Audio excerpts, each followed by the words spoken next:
I couldn't even have the barbell on my back. Remember? I remember. And then I was 15 pounds and I was like, wow, I'm like superwoman. And it's been like a slow. And that's another thing, right? That talking about how hard we're on ourselves. Like I used to have this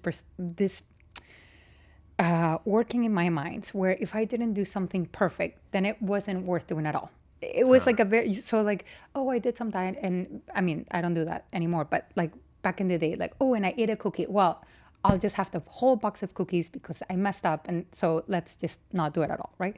So A whole box? This is the Bar Up Show with Rafael Cruz from the studios of Miami Strength Club in North Miami, Florida, bringing you the information, stories, and solutions to increase your strength so you can lead a better life for yourself and the people around you. We're live. Okay. Thank you for making it, Fena. How are you? Gracias, Rafa. Thank you for inviting me. It's fun to Good. do this with you. Good, ladies and gentlemen, I'm speaking with Fena. She's a dear friend, a good companion when it comes to working out. We have actually done a lot of workouts together in a group. How long ago did we meet, Fena? January of last year. January I of last joined. year. Yes. Yeah, I've been discovering lots of things about you since, like, your passion for art, and that's what you do professionally. Yes. Your guidance when it comes to a spirituality, both for yourself and the people around you, and your passion for fitness and, being a strong person. Tell us more about yourself. So I was born in Caracas, Venezuela. I came to the United States when I was 9 because of my mother's job. We moved to Washington, D.C., Maryland, to be exact. And then I moved to Boston and lived there for 18 years before moving here to Miami. I studied in Boston. I studied art and anthropology. And then life brought me here unexpectedly. Awesome. You miss Boston? At the beginning, I really, really missed it. But not anymore. I mean, my travels here to Miami wasn't part of my life plan. So at the beginning, it was kind of difficult, but now I just really love it here. There are certain things I miss about it, like being able to meet people from all over the world, even on the metro, just having wonderful conversations with people from different fields. And that's something I miss. Awesome. Any anthropologic conversations you had in the metro? No, but I met some really wonderful people. Boston lends itself to that because it's a city that has so many students from all over the world. There's so many universities, and it's a city that's walkable, at least Boston itself. Okay. And you get to meet a lot of people just on the metro or, on the bus. And that's something that doesn't really happen here, at least for me now in Miami, because I drive. Yeah. Miami is definitely very different from Boston. For sure. From experience standpoint, I can't speak about it because I've never been in Boston. But I can just imagine. And Miami is different from anywhere else, anyways. For sure. Yeah. For sure. But I'm very happy to be here now. Good. Yeah. I tell you what, people should know that you are a very, very accomplished artist. I love your stuff. Thank you. Yeah. Some time ago, you gave me that set of cards. Yes. I keep it in a very safe place. Oh, thank I keep it in a very safe place. I looked at it.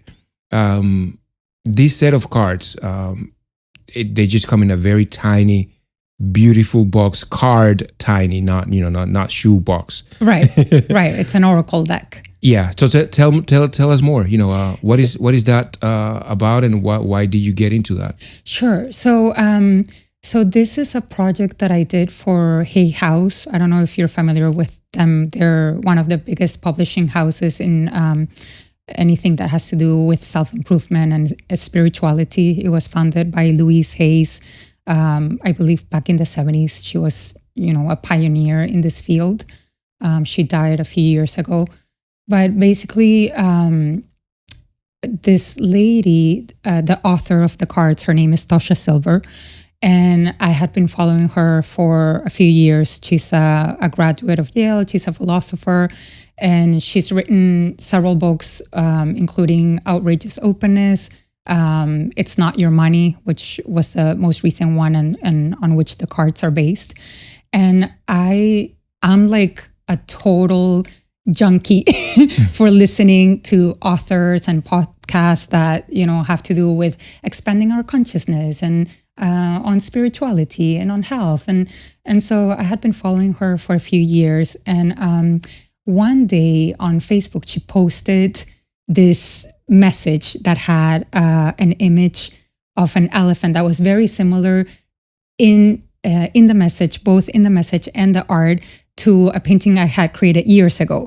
And I just happened to make a little comment like, oh, wow, that reminded me of this painting that I did years ago. And it was one of those things, like a few months later, I get this message from this guy. He's like, listen, I work with Tosha Silver. We want for you to design. She has this beautiful prayer called the Prosperity Prayer. And so they wanted me to design basically the border that goes around it. And so I did that.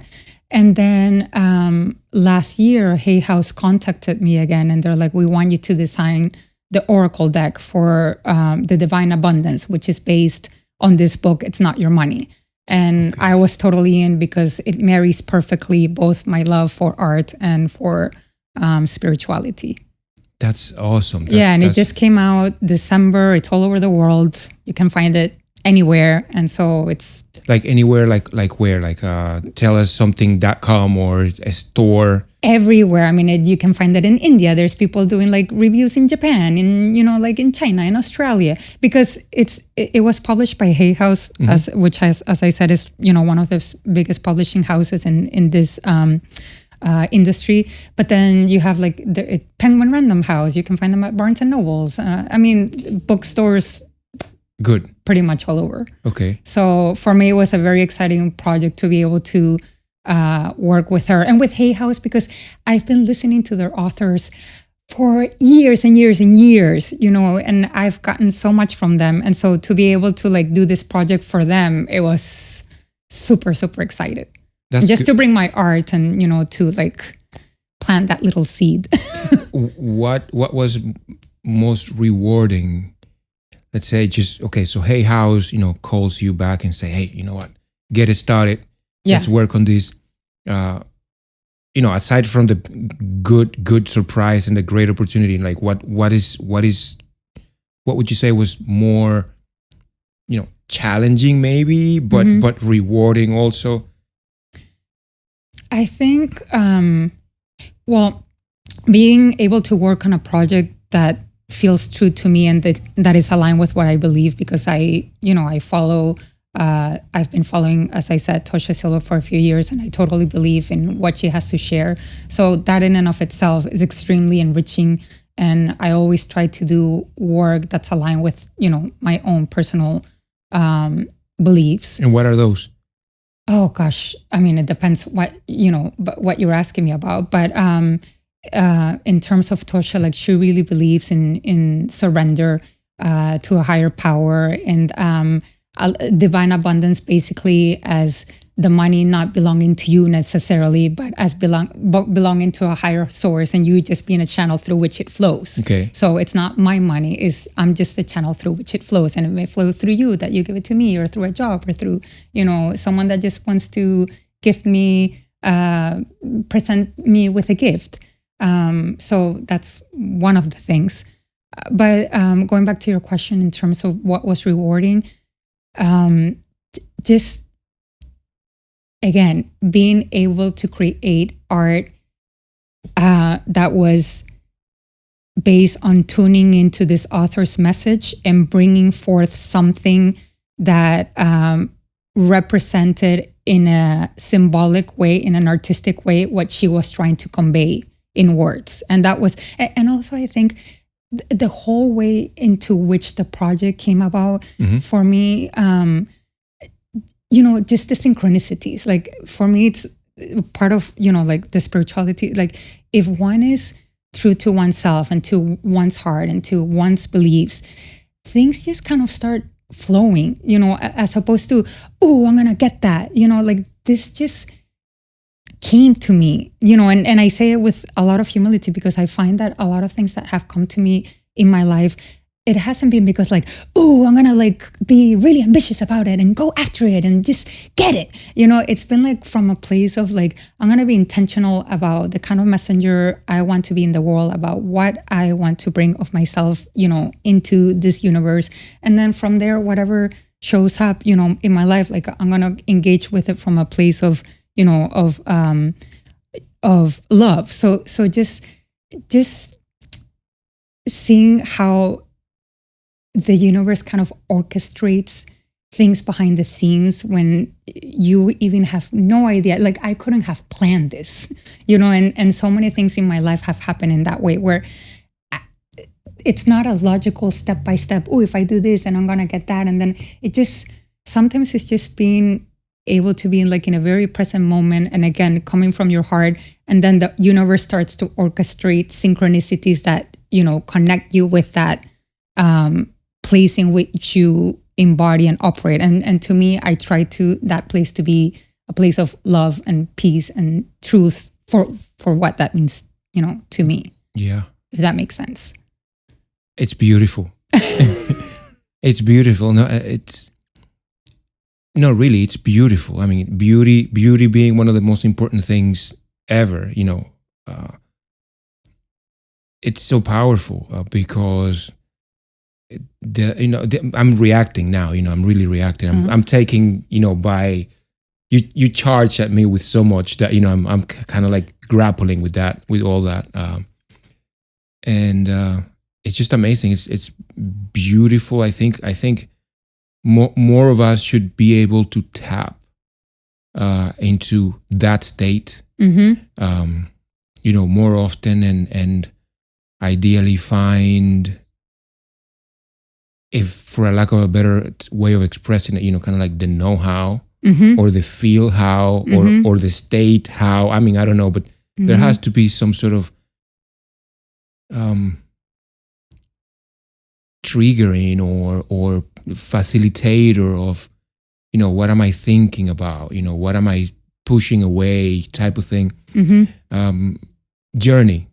Word comes to mind, journey. And we all have the capacity to do that. I think so. Absolutely. And we all do it in different ways.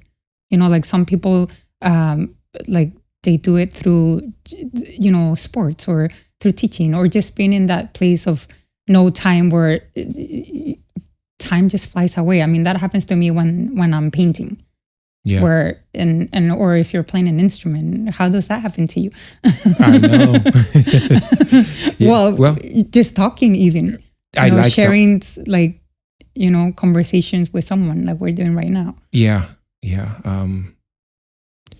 Well, I guess you just, it's over, guys. Goodbye.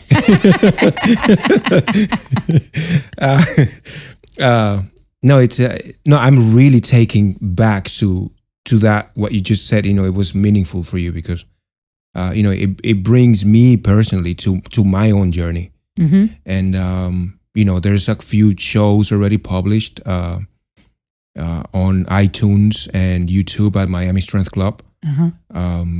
And there's going to be more platforms where people can listen to us and listen to the other future shows and find more information about you and the, your beliefs, your art, and, find more ways to tap into spirituality. And and one of the things that spirituality reminds me of, because for me, it's part of my journey, is actually becoming stronger physically. And I want to talk about, our shared experiences together here in the gym at Miami Strength Club.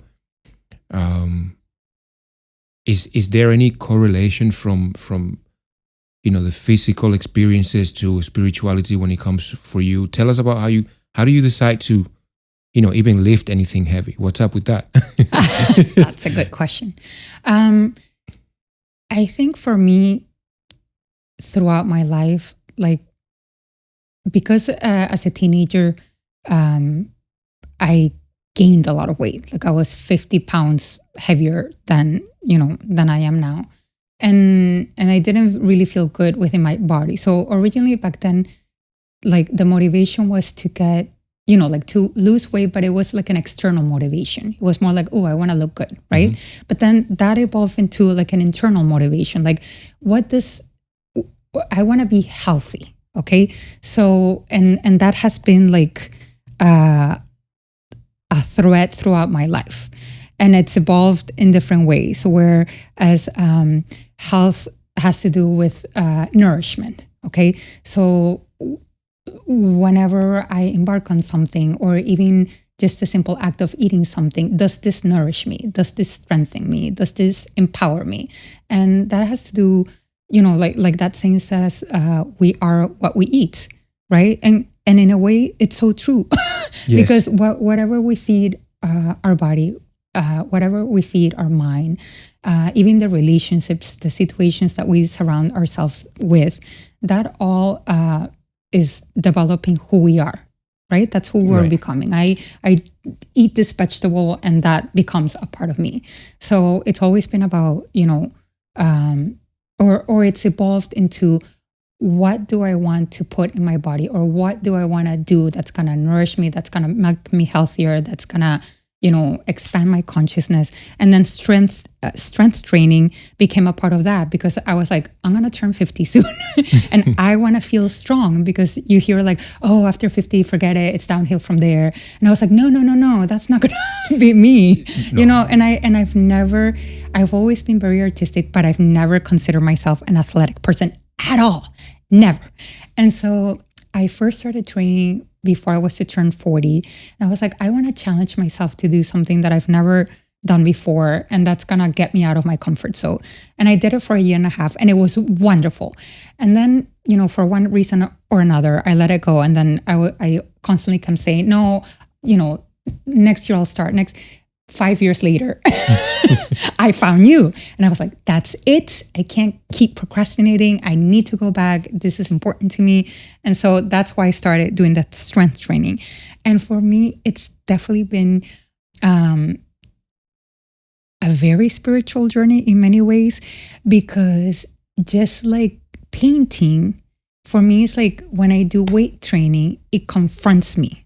Okay, It's like a mirror where I'm being confronted with my limited beliefs, the ways I sabotage myself, the ways I'm really hard on myself. And so, and we've talked about this before, where I see like and I notice it's a microcosm for the rest of my life, for like other areas of my life. So I noticed like, wow, I haven't been consistent.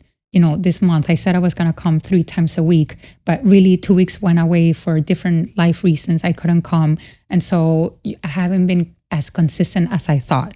Right. So it shows me the ways that I can be inconsistent, or the ways that I can be very unforgiving with myself, because sometimes life happens and, I can't come for 2 weeks or like even last year, like with the whole, like when the gym shut down.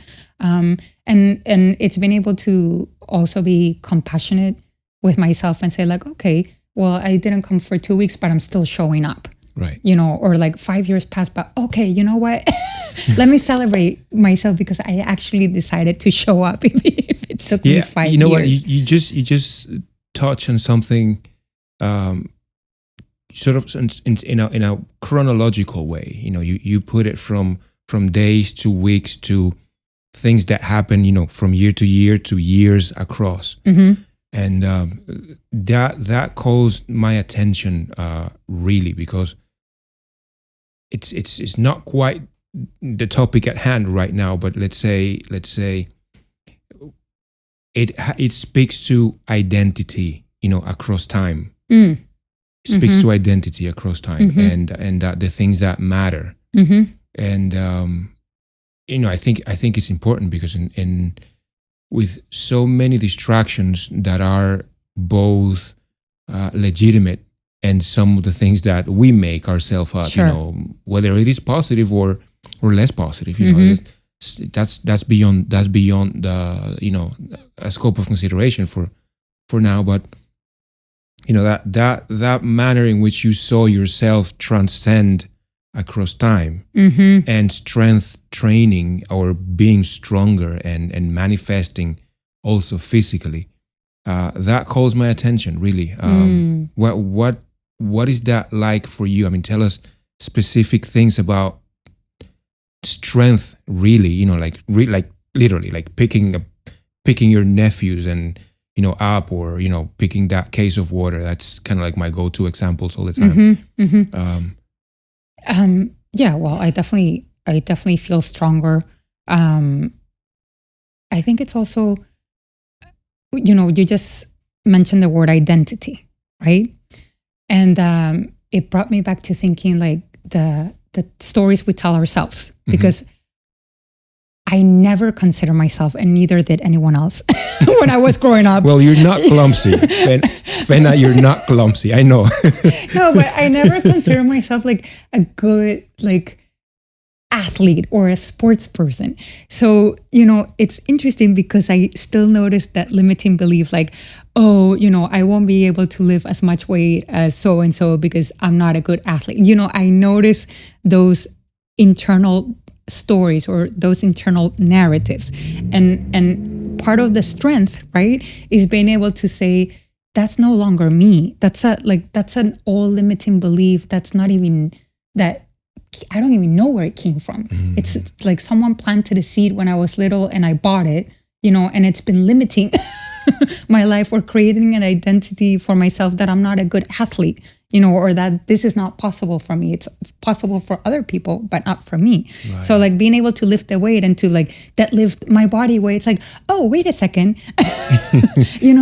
I can get stronger. I am stronger. You can. Right. And it translates not just into the lifting weight, but it's like, if I can do this here, what else can I do in other areas of my life that I thought I couldn't? Yeah. I mean, that's, like you said earlier, that's very empowering. Sure. I think it is a very empowering journey. I was having a conversation some time ago with a friend, and it was a lot about sort of like the very uncomfortable places we found ourselves in through trying to accomplish the things that matter to us, to be very generic about it. One of the things that I think strength training and many other difficult things that you put yourself through, but specifically, I like the measurement, measuring really tangible and objectively that strength training offers for all of us, because you can measure pounds and you can measure half pounds and or kilos, for that matter, and those of us or stones if you are in those countries, but you can always measure, and although that could be somewhat, we can use that against ourselves, harshly, right? Because it really tells us right there about something that we can change, but also we're going to have to figure out how to. So when it comes to being empowered by strength training, I think that's one of the things spiritually and as a matter of transformation that you can do. You work and work and work to realize your future. To realize your future, that part of sacrificial sort of ritualistic thing. For some people that might be something in the spiritual side. For some people that might be something on the responsibility side, and those are not necessarily mutually exclusive. Right. Some people really take care of their family, and that's their challenge or stuff like that. But it is a transformation nonetheless, and there is a sacrificial, ritualistic aspect every time you show up to the gym. Every time like, what, I have to go to the gym. Yeah, I have to go to the gym. My people are waiting for me. My coach is waiting for me. Right. Well, and it's a commitment to yourself, right? Or also faith in yourself. And that also like translates into the spiritual. It's like, okay, I don't know if I'm going to be able to do this. Like I have this weight right here. I haven't done it ever before, but I have to have faith that I can. And if I can't today, I'll try again tomorrow. Yeah. Yeah. And it's like in anything in life. I knocked on this door. It was slammed shut in my face. And okay, maybe it didn't meant to happen today, but maybe tomorrow I'll be able to open. Or, yeah. I see you do that day in, day out. I see you do that. I mean, 7 hells, like Robert Baratheon from Game of Thrones used to say. Some days squatting all the way down is those squats. Those squats, Man, Fena. but I still show up. I haven't mastered that yet. Listen, people. We're going to talk about squats right now. Let's talk about squats. How do you start squatting? I couldn't even have the barbell on my back. Remember? I remember. And then I was 15 pounds and I was like, wow, I'm like superwoman. And it's been like a slow. And that's another thing, right? That talking about how hard we're on ourselves. Like I used to have this working in my mind where if I didn't do something perfect, then it wasn't worth doing at all. It was like I did some diet, and I mean, I don't do that anymore, but like back in the day, like, and I ate a cookie. Well, I'll just have the whole box of cookies because I messed up. And so let's just not do it at all. Right. So a whole box. Well, I mean, like the ways we sabotage ourselves. So with the strength training, it's been a process of, because I notice I can be really hard on myself, of having non-judgment, of saying, my cousin and my sister always say, like, progression, not perfection. So you know what? I couldn't lift more weight, or I couldn't squat. I couldn't increase the weight. I've been stuck on this weight for 5 consecutive sessions. It's okay. I'm still showing up, Yeah. So like, even if my mind or my ego might be saying you're not progressing at all. See, you can't do it. You can't like lift higher weight. I'm still showing up. It's like, that's still progression. That's moving in the right direction. So it's not measuring the progression by how much I can lift. It's measuring the progression by how consistent I show up. And that applies to everything in life for me. Yeah. Yeah. I mean, that's the basis for it. That's the basis for me. We have to show up. I have thought about, and I told my son, who's not far away and most likely listening to this, making faces to us. I said, for to be doing good, you have to be doing. Absolutely. Yeah. I mean, it's so that alludes the part of showing up. Yeah. I mean, there's no way to do, strength training if you don't show up. So, and it's for everything, right? Right. Like right. Even like there's times where I've done a show and like, okay, how many people showed up to that show? It doesn't matter. Like you show up because you're like, for me, it's like I have an appointment with God. Even if it's that one person, God is in that one person and I'm like serving them in that moment. Like I feel that you do that with all of us here at the gym. And that's like something, like so beautiful and so like gracious to have, that you can be present to that person and they're the most important person, in that particular moment, and like that you really transmit that. I never thought about it that way, but it's beautiful, it's powerful. It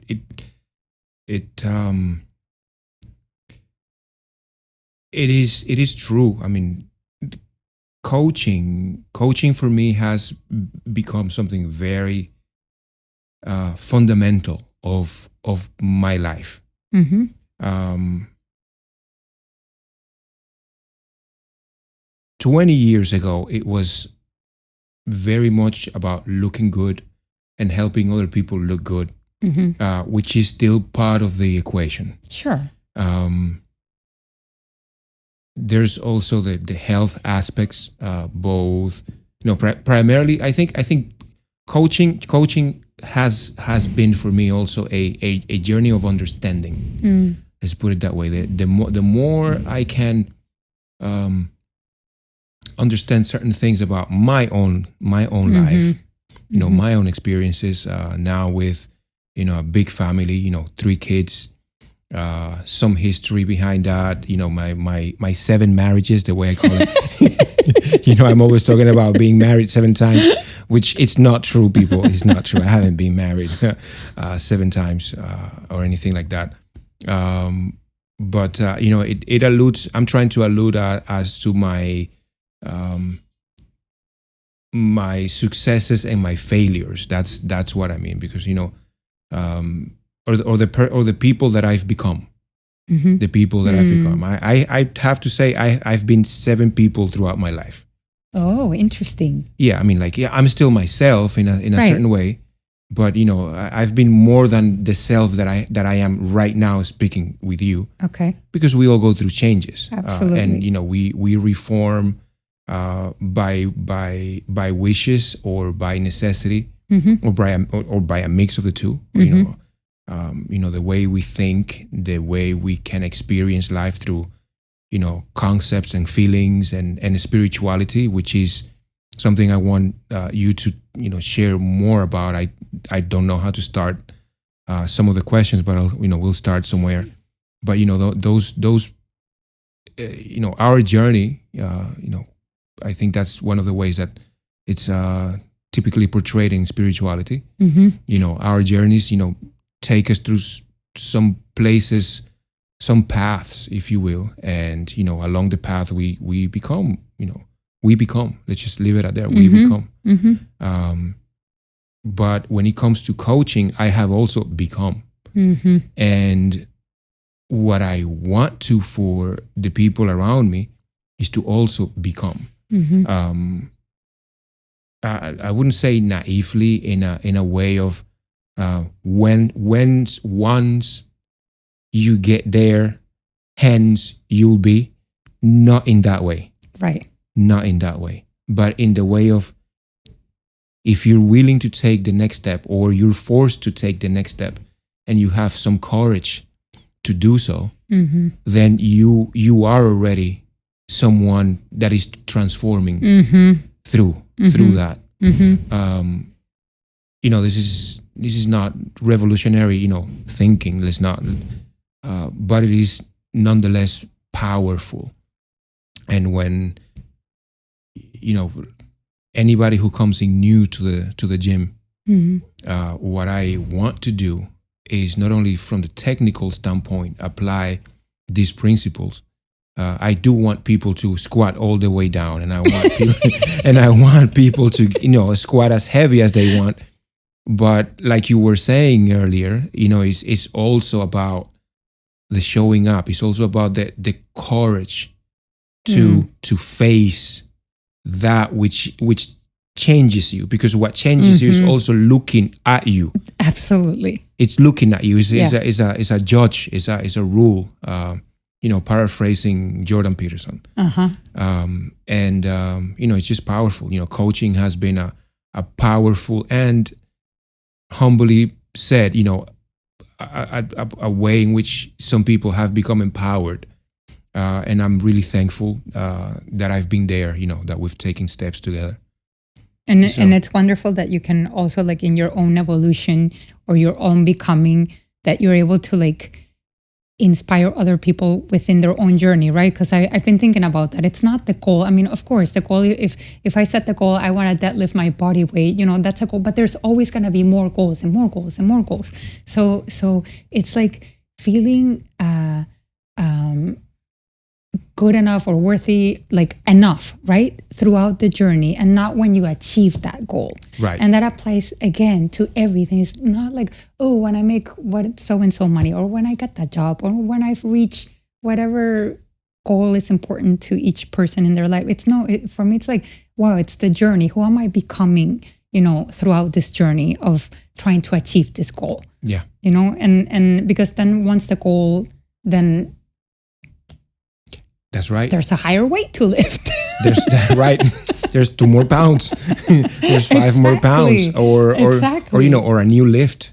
Exactly. Or a new way of doing, something. It's always. I think it's always like that. But I'm not sure if that's, this might be a little bit of my pessimistic side. and you know, I harbor a lot of pessimism, believe it or not. Okay, you don't seem like it, but No, I mean, like, look, it's one has to be realistic at some point, and you know, the potential or the outcomes that give you failure are all that happens every day. So you know, I mean, pessimistic in that way. You know, of course, you know, mistakes will be made. You know, claro, yeah, of course. And boy, but that's part of the journey, right? Right, that's part of the journey. I mean, yeah, because. And it's setting one up for failure if you don't recognize that that's part of the journey. Correct. Because the first little problem or the first disappointment, I couldn't lift this weight, or that opportunity didn't come about, or what I thought I've worked so hard on didn't pan out as I did, then it's very easy to get discouraged and to, you know, I mean, so much of it is persistence, right? Like, yeah. Just. You know what? I have an idea, because I want us to speak specifically about two things. Okay. It's going to be the spirituality that we talked about. And I want to kind of like preface a little bit that. Okay. And also art. Okay. I think those two things continue. Go for it. Continue to be important to you. Oh, absolutely. Absolutely. So, one thing about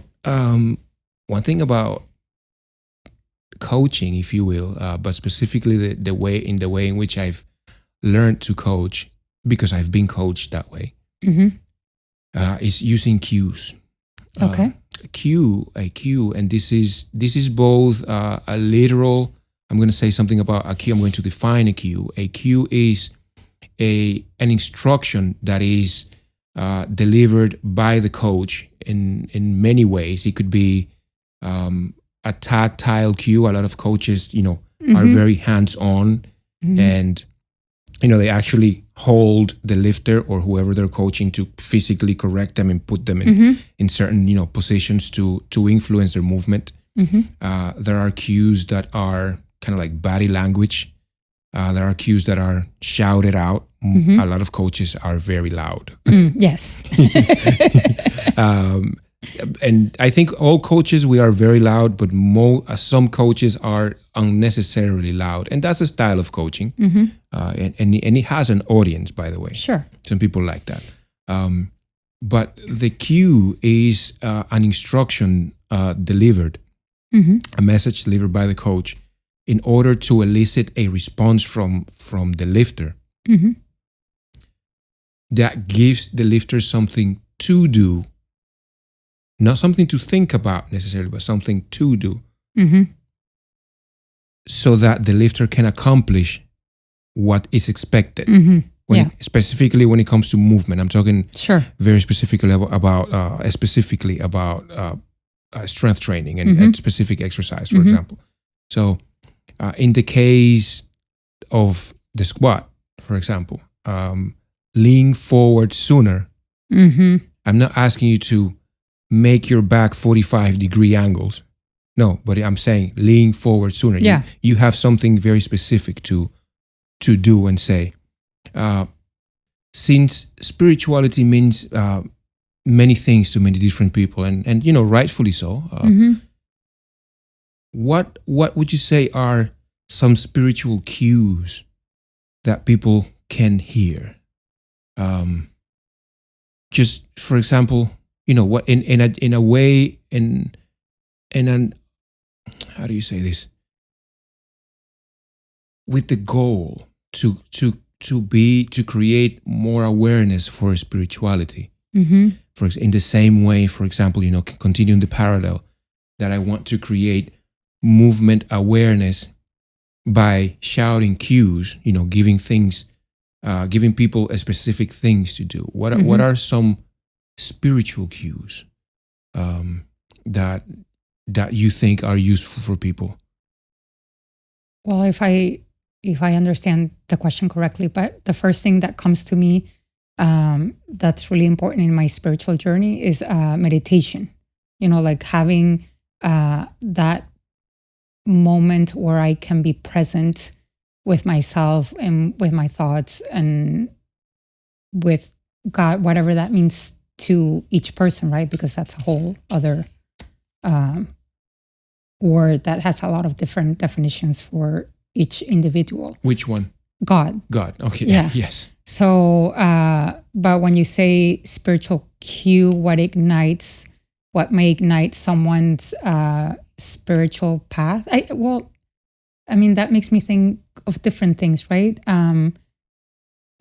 Just having awareness and a lot of questioning. If one is going through a really, really hard time, that brings one to question, right? Do I want to live this life? Do I want to be in this relationship? What am I doing here? What does this all mean? Why am I here?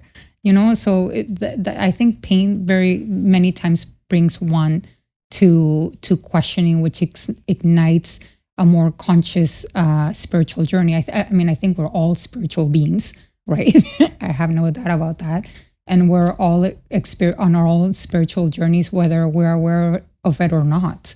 It's just that some people are more in tune with it, or call it that. And maybe, someone that may not consider themselves spiritual, they actually are on their own spiritual journey. I've seen people like that.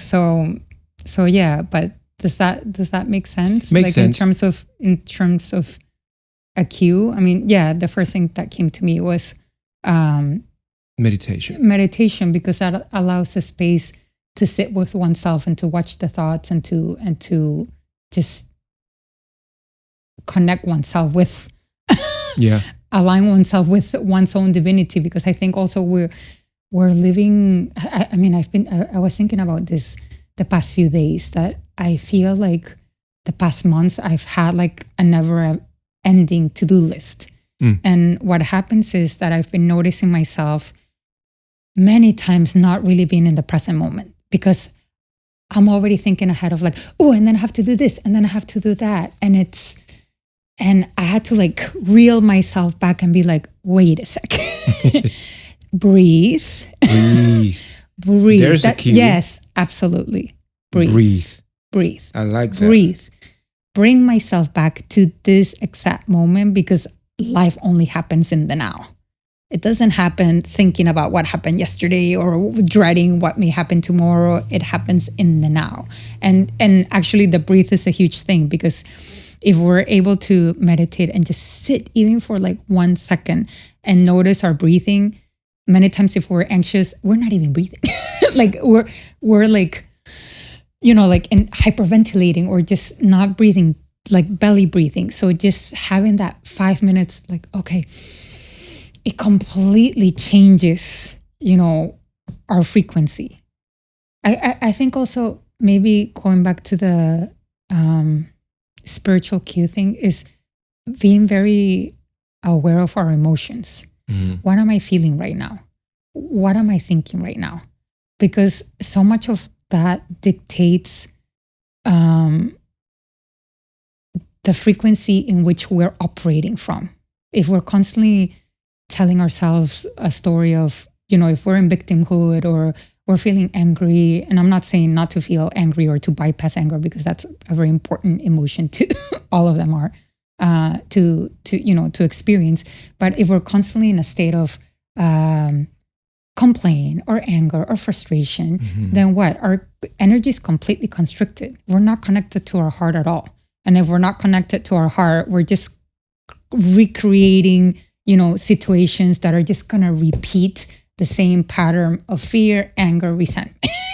So it's because what? Like for me, everything's frequency, everything's vibration, right? So if I'm thinking or operating from a frequency of like constantly being angry or constantly being mad at someone or complaining, then I'm just going to keep recreating that in my life. Whereas if I'm able to shift, like, okay, I'm feeling angry right now, let me allow myself to feel that, but how can I transmute that? How can I utilize that anger in a way that empowers me and supports me, and where I feel responsible for my own life, and where I'm not giving my power away to someone else? Yeah. Because that person made me angry. It's being able to like reframe our thoughts and our feelings to a place of, again, going back to nourishment. Is this nourishing me right now? Is this thought or is this idea or is this relationship nourishing me? And if it's not, what am I going to do about it? Because it's not for the other person to fix. But you know what? That brings my mind to a specific question, and actually to a specific person. For the life of me, I can't hold a grudge. So I can't speak from experience. Wow. But I mean, yeah, I could, but no, that's wonderful. Whatever, whatever. Let's go.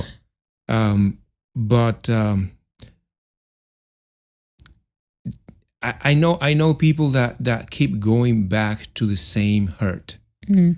It's like they're unable to let go, and it gets better, but sometime through some conversation of some sort of, it goes back, and that kind of goes to, I wouldn't call it victimhood, but I understand that fear, resentment, pattern, because I would say it's some sort of fear. There's fear there. Mm-hmm. Sure. How do people let go? Because you first you have to want to, because a lot of people, if there's a certain benefit, right? Unless in a very screwy way to victimhood. I'm getting attention in a very someone can be getting attention. Someone can be put in a situation where they don't have to take responsibility for their life. And it's very easy to blame someone else or to blame the government or to, whatever it is that you're using to blame and to not take accountability for your life. So unless you want to change, that you gotta want to. Okay. It's with everything. If someone is going through emotional pain, right? Or like what you were saying, a resentment that keeps repeating itself, that person has to want to be able to transcend through that, which doesn't mean what they experienced didn't happen, or that their version of what they felt isn't true, or that their feelings aren't real. It's how are you gonna transform that so that it doesn't consume your life? Because then again, goes back to what are you giving your power away to? You're giving your power away to something that happened 20 years ago, 5 years ago, 40 years ago, and you're stuck there.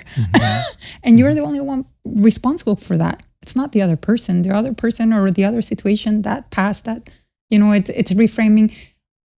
Instead of why did this happen? Like they say, what did this happen for? Like who am I choosing to be in this situation? What does this situation say about me? That's powerful. What did this happen for? Yeah. Who am I choosing to be? Like someone hurt me, someone betrayed me.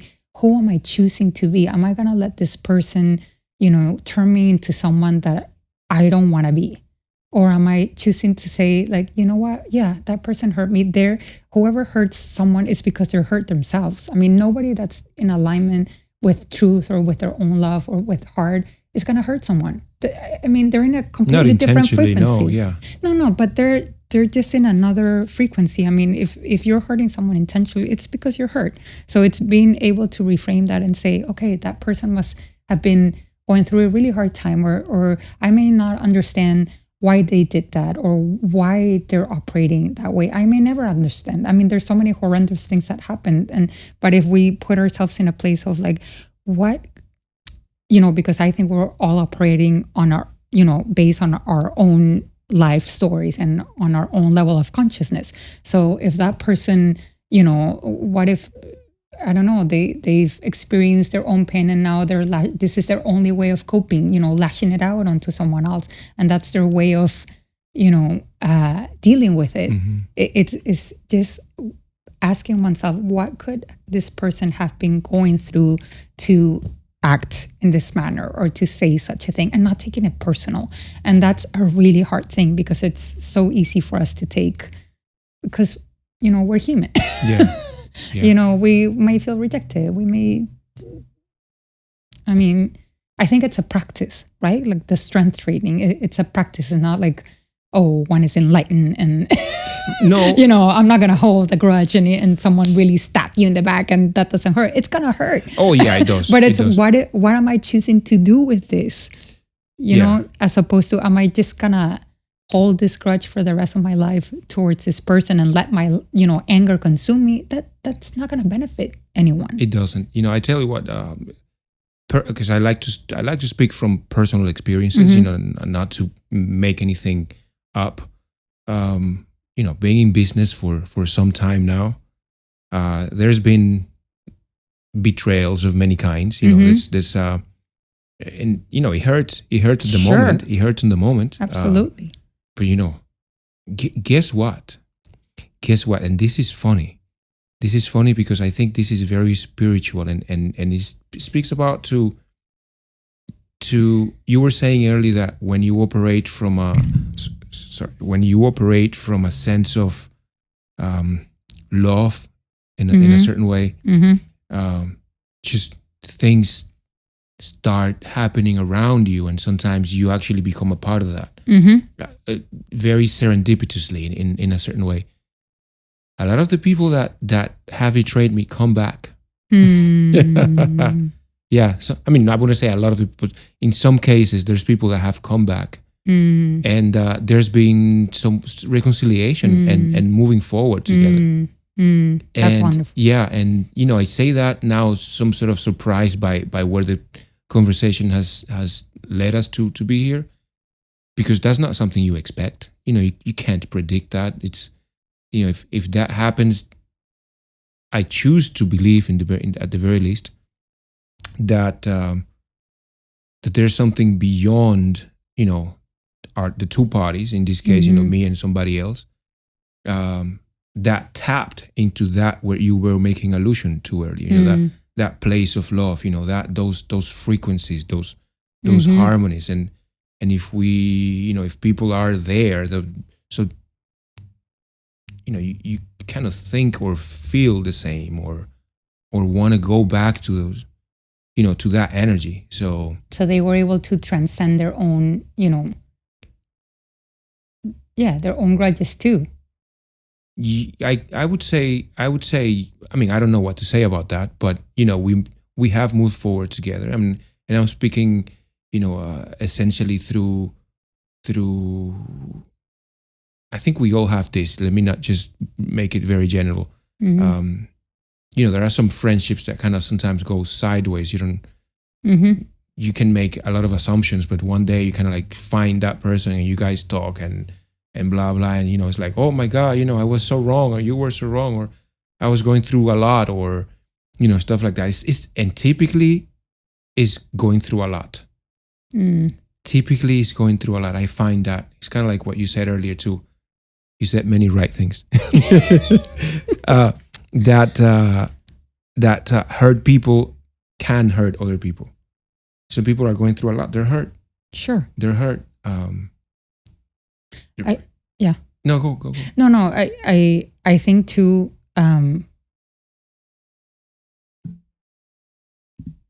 That in terms of talking about how, like you said, and I think we all have, right, experience betrayal in one way or another, whether it be a coworker or a family, whatever it is, a boyfriend, a partner.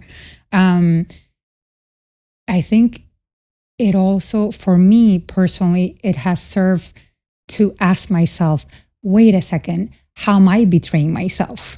Like that person's mirroring back to me. Did I betray myself in any way? Did I settle for something that I knew wasn't right for me? And I needed this person to mirror back to me the way I was betraying myself. Because I think in the end, we're all actors, in our own story, and you're playing one part and I'm playing, another part of it. Everybody's playing a part. And it's like, we're all mirrors to each other of the parts, like what is this person showing me that's triggering me that still needs healing and acceptance within myself, that I'm still not able to, like, how am I judging this person, or how am I judging myself? Like someone's like, oh, there must be some truth in there that I haven't recognized, within myself, because it creates shame or it creates fear, and I haven't able to just be in acceptance of it. So many times it's for me, it helps to reframe it. Like, again, going back to what we were just mentioning about betrayal, how am I doing things that are not in alignment at all with my heart or my beliefs or like what did this happen for? Type of thing. Wow. So I'm not saying it's easy. No. It sucks in the moment. One thing about all of this unfolding of lives together,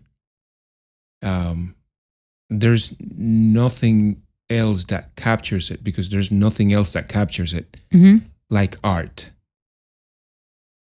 Okay. I have some ideas about, like what art is, fundamentally for us as conscious creatures, as spiritual creatures, and also, what it is for society. Let's start by asking something risque. Let me ask you something risque. Okay. What do you think is art like today? What is the state of art today in 2021? Oh, that's a really hard question, Rafa, because I think, it depends on where you're at, or what country or what community or what, because art is a worldwide thing. If we're talking about art here, it's hard for me to answer that question, actually. Okay. Let me take that question back a little bit. Okay. Because the state of art, it's something, I think that it's alive.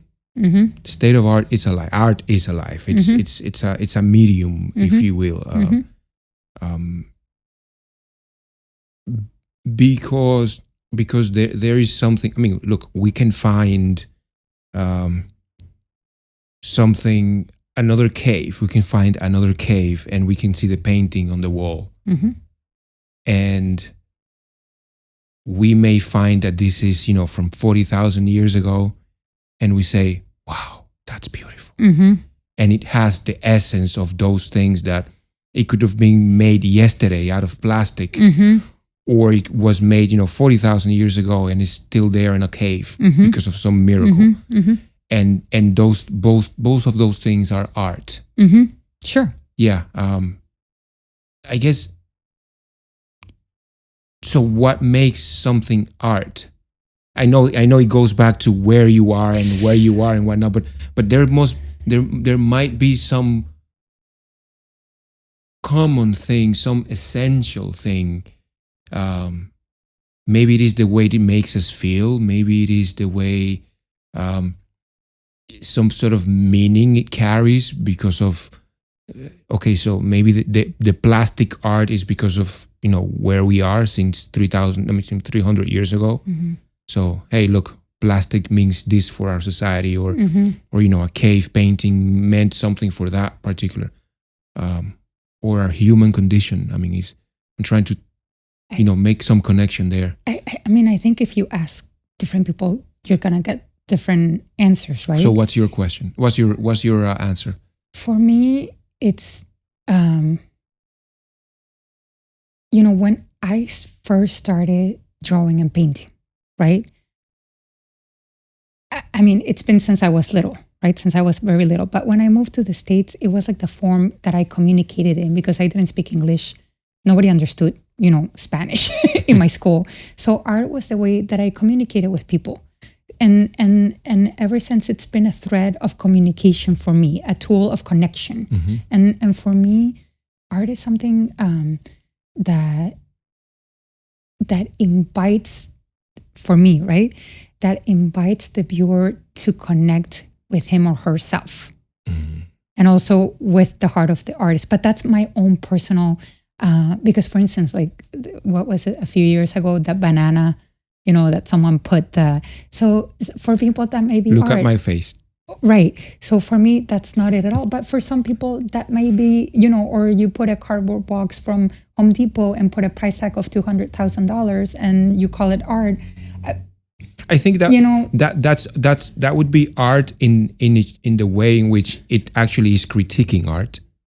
Sure. So that's what I'm saying, that, it depends on who you ask. And because a lot of people, I remember, my dad, he would get mortified and so angry every time, I would take him to Art Basel here, and he would, what, this broken mirror? They're charging $200,000. Like he was just, because his way of art, was something that, like, for him, it was something that came from your own mind, from your creativity, from your handmaking, something that you were sharing, of yourself, not just grabbing some, mirror and shattering it and then putting a price tag on it. So it really depends. Again, for me, it's a tool. Well, first of all, in my own artistic practice, is a way in which I access my subconscious and connect to my angels and guides, and allow myself to be, a channel and a fluid channel, and just put onto the canvas, whatever is coming through from those other realms, as woo-woo as it may sound. Yeah. And that was actually kind of the process of creating the cards too. So yeah, art is it's one of those loaded questions. Yeah. Too, because it can be very controversial, and I'm definitely not part of the scene of, like, contemporary art scene, I guess. Yeah. I mean, look, art, I think that's probably one fundamental question that I don't hear it asked often in philosophical realms.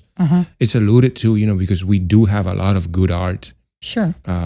Exceptional art. That's, when I was talking about beauty being, one of the most important things, that I was speaking about art.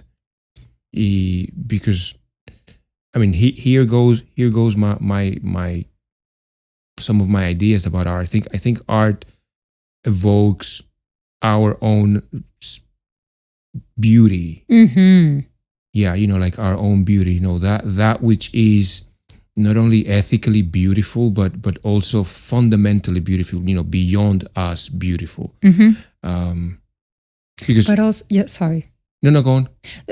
No, I was going to ask also, what does that mean to you? What does beauty mean to you? Because there's so many amazing art pieces too that might not necessarily be considered beautiful, but they touch you in such a way that, that there's beauty in and of itself in that.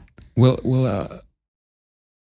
I think the best art can evoke something akin to a spiritual experience. Experience. I'm totally there with you. But the best art does it throughout time.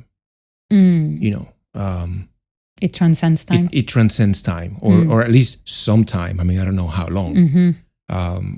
But that's what I was sort of alluding to with the paintings on the wall in a cave, for 40,000. Mm-hmm. We might have never seen that one, mm-hmm. but if it evokes a sense of beauty through an experience, a religious experience and a spiritual experience. Yes. Yes. So I think that art does that. Is not the only thing it does. I mean, it really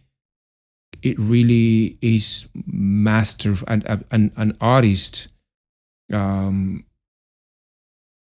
like no one else.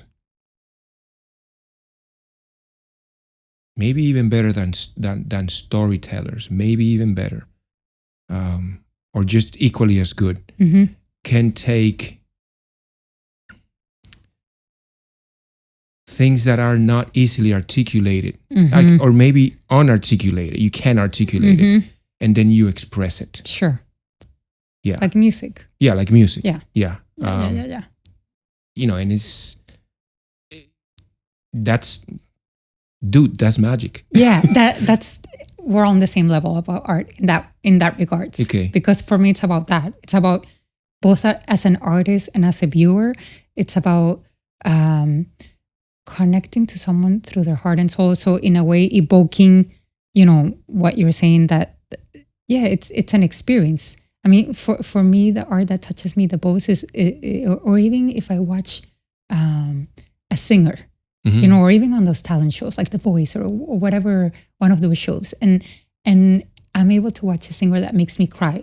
It's like, wow, that's so powerful because they're transmitting within themselves that like that inner their inner divinity. It's not a technical thing. It's like Yes. It's like their soul is just coming out through, and that for me is art.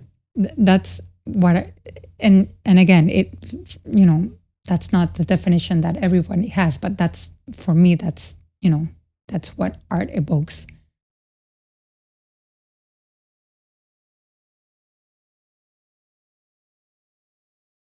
That's good. That's good. I don't have anything to say or add to that. I think that's very clear and concise. Not that it matters, really, whether if I say anything else. So, let's see, how long have we been here? I know your time is. I have no idea. It's 3:30. Okay. I think that pretty much wraps it up. Okay, chévere. Yeah. We have to do this again. Let's do it. Yeah. This has been lots of fun. We have so much to talk about. I didn't even offer you anything to drink. I know. Where's my cafecito, Rafa? Ahí viene. My little espresso. Yeah. Fena, thank you very much. I do want the listeners to be able, if you are willing to put your contact information forth. Sure. Where can people find you? For questions or anything related to your art. Sure, they can go on www.fenaarts, which is F as in France, ENA arts.com, and that's my website. And you can find the cards there. You can find some of my original art and other products. And then coming up, I'll have my angel message readings there too. Beautiful. Are you on social? Yes, Fena Arts, both on Instagram and on Facebook. There you have it, people. Just reach out, get your inner artist going, get your beauty, get your sense of being in touch with your heart and your feelings and your emotion. Do something to get stronger. We're also here at Miami Strength Club on 135th and Biscayne Avenue in Miami, North Miami to be specific. My name is Rafael Cruz, your host. Thank you for listening, and you can also reach us at miamistrengthclub.com. We are on social at Miami Strength Club in YouTube, and we are on social at Miami Strength Club on Instagram as well as many other as Facebook as well. Thank you for taking the time. Get stronger. Lift it. You can. Thank you, Rafa. Bye-bye. Bye-bye. If you enjoy this podcast and would like to support the channel by continuing to listen to our podcast releases and short clips, consider subscribing. It will help a lot to continue to bring interesting guests that promote our vision of helping people become stronger so that they can lead better lives for themselves and the people around them.